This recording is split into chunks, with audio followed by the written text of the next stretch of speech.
আজকের পরিবেশনায় থাকছে গরমের উপযুক্ত মসুর ডালের একটি রেসিপি।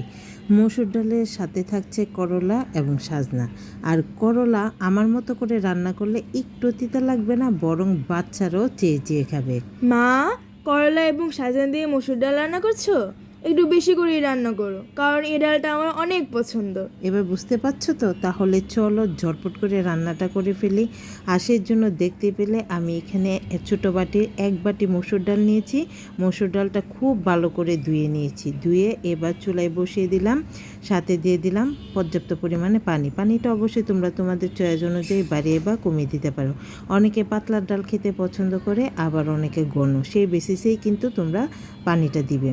তো দেখো, কিছুক্ষণ জাল করার পর এরকম উপরে সাদা সাদা ফেনা বেশ উঠবে, সেটাকে কিন্তু অবশ্যই ফেলে দিতে হবে, তাহলেই কিন্তু ডালটা খেতে বেশি ভালো লাগবে। তো দেখো, আমি সম্পূর্ণটা পরিষ্কার করে নিলাম। পরিষ্কার করে এবার এই ডালটাকে আমি সুন্দর করে সিদ্ধ হতে দিব। আর অবশ্যই কিন্তু সিদ্ধ হওয়ার সময়ই লবণটা দিয়ে দিবে, তাতে করে সিদ্ধটা খুব সুন্দর হবে। তোমরা দেখতে পেলে আমি কিন্তু লবণ দিয়ে দিয়েছিলাম। ডালটা এবার সিদ্ধ হতে থাক। আর এদিকে দেখো, আমি সাজনাটা খুব ভালো করে বেছে নিয়েছি উপরের অংশটা, আর তারপর এবং ছোট ছোট টুকরো করে কেটে নেব। সবগুলো এক সাইজে মোটামুটি টুকরো করে কেটে নেওয়ার চেষ্টা করব। তো সাজনাগুলো দেখতে পাচ্ছ আমি ছোট ছোট টুকরো করে কেটে নিচ্ছি। আর কাটার সময় তারপর একটু একটু আঁশ বের হয়ে যাচ্ছিলো, সেটাকেও পরিষ্কার করে নিয়েছি। মানে আমি যতটা সম্ভব আঁশটা পরিষ্কার করে নেওয়ার চেষ্টা করি, এতে করে খেতে আরও বেশি ভালো লাগে।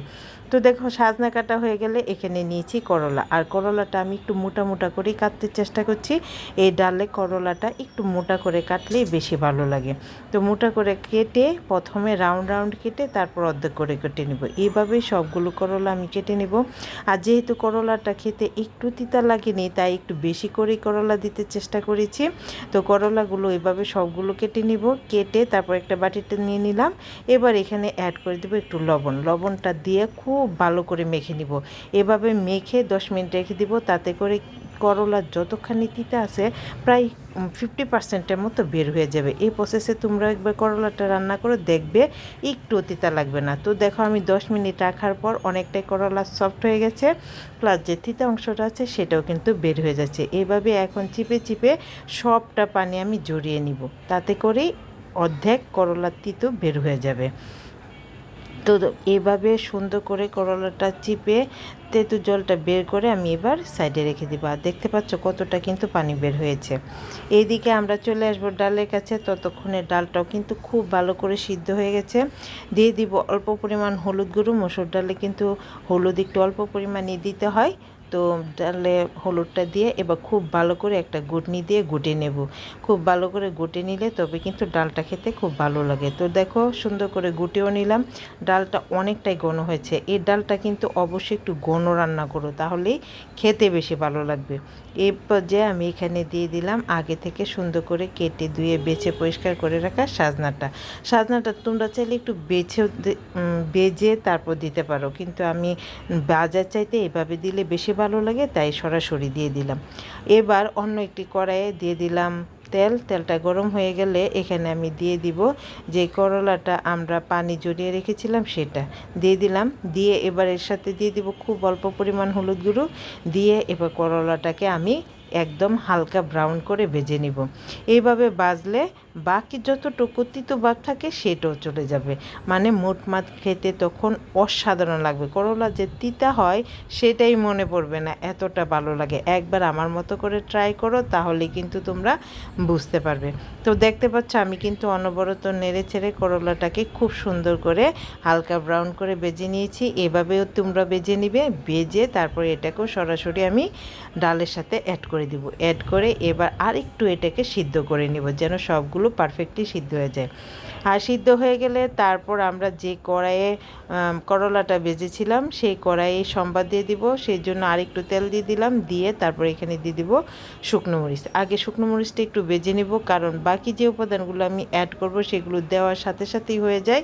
সেই জন্য আগে শুকনো মরিচটা ভেজে নিলাম। আর তারপর এখানে অ্যাড করে দিব তেজপাতা, রাঁধুনি আর সরিষা। এগুলো দিয়ে দিলাম। দিয়ে এবার যখন সরিষাটা চটপট করে বাজতে থাকবো, তখন সে পর্যায়ে এখানে আমি অ্যাড করে দিব আগে থেকে সুন্দর করে সিদ্ধ করে রাখা মসুর ডালটা। তো দেখতে পাচ্ছ মসুর ডালটা দিয়ে দিলাম। প্রথমে অর্ধেকটা ঢেলে উপরের দিকে চলে আসার কারণে পরে বাকি অংশটা দিয়ে দিব, দিয়ে এবার আবারও খুব ভালো করে জাল করে নিব। আর ততক্ষণে কিন্তু আমাদের সাজনা প্লাস করলা সব কিছু খুব ভালো করে সিদ্ধ হয়ে গেছে। আর সব কিছু যে খুব ভালো করে সিদ্ধ হয়ে গেছে সেটা আমি তোমাদের দেখিয়ে দিচ্ছি একটু পর, তখনই বুঝতে পারবে যে আমাদের সবগুলো কিন্তু খুব ভালো করে সিদ্ধ হয়ে গেছে। আর এখানে আমি স্বাদটা আর একটু বাড়ানোর জন্য অ্যাড করে দিলাম খুব অল্প পরিমাণ চিনি। চিনিটা অবশ্যই অপশনাল, তোমরা চাইলে দিতে পারো নাও দিতে পারো, তবে চিনিটা দিলে কিন্তু এই ডালের স্বাদটা অনেকখানি বেড়ে যায়। এবার এখানে আমি দিয়ে দিলাম একটু আদা বাটা, 1 চামচের মতো আদা বাটা দিয়ে দিলাম। আদা বাটাটাকেও খুব ভালো করে নেড়ে চেড়ে মিশিয়ে দিব ডালের সাথে, আর তারপর আরও 2 মিনিটের মতো জাল করে নিব।